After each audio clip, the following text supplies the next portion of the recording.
சங்கீதம் 71 அதிகாரம் அதனுடைய 3வது வசனத்தை வாசிப்போம். நான் எப்பொழுதும் வந்தடையத்தக்க கண்மலையாயிரும். என்னை இரட்சிப்பதற்கு கட்டளையிட்டீரே. நீரே என் கண்மலையும் என் கோட்டையுமாய் இருக்கிறீர் என்று சொல்லப்பட்டிருக்கிறது. நாம் ஒவ்வொருவரும் போய் தங்கத்தக்கதாகவும், நாம் சஞ்சரிக்கும்படியாகவும், நாம் இருக்கத்தக்கதாகவும், நாம் மறைந்து கொள்ளத்தக்கதாகவும் ஒரு கண்மலை உண்டு. அந்த கண்மலை யார் என்று பார்த்தீங்கன்னா, கர்த்தராகிய இயேசு கிறிஸ்துவே நம்முடைய கண்மலையுமாய் இருக்கிற, நமக்கு அரணும் கோட்டையுமாய் துருக்கமாய் நம்மை பாதுகாக்கிறவராயும் இருக்கிறார்.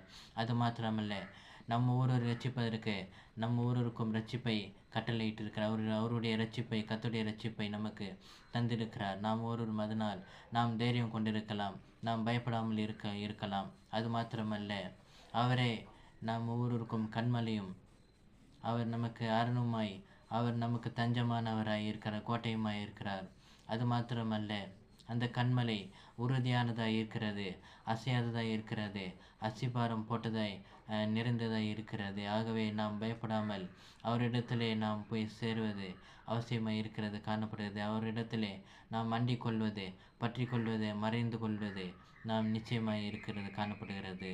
ஆகவே நீங்கள் ஒன்றுக்கும் கவலைப்படாமல் இருந்து அப்படிப்பட்ட அந்த கண்மலையாக இயேசு கிறிஸ்து இடத்தில் நீங்கள் தேடி செல்லும் பொழுது, தேடி வரும் பொழுது அவர் உங்களை ஆதரிக்கிறவராயும் அரவணைக்கிறவராயும் இருக்க. அது மாத்திரம் வேதத்தில் வாசிக்கிறோம், என்னிடத்தில் வருகிறவர்களை நான் புறம்பே தள்ளுவதில்லை என்று சொல்லி இயேசு கிறிஸ்து சொல்லியிருக்கிறார். ஆகவே நீங்கள் அப்படிப்பட்ட ஒவ்வொருவரும் நீங்கள் இயேசு கிறிஸ்துவினிடத்தில் வாருங்கள், அவர் உங்களை சேர்த்துக் கொள்வார், ஆதரித்துக் கொள்வராய் இருக்கிறார். ஆமென். அல்லேலூயா.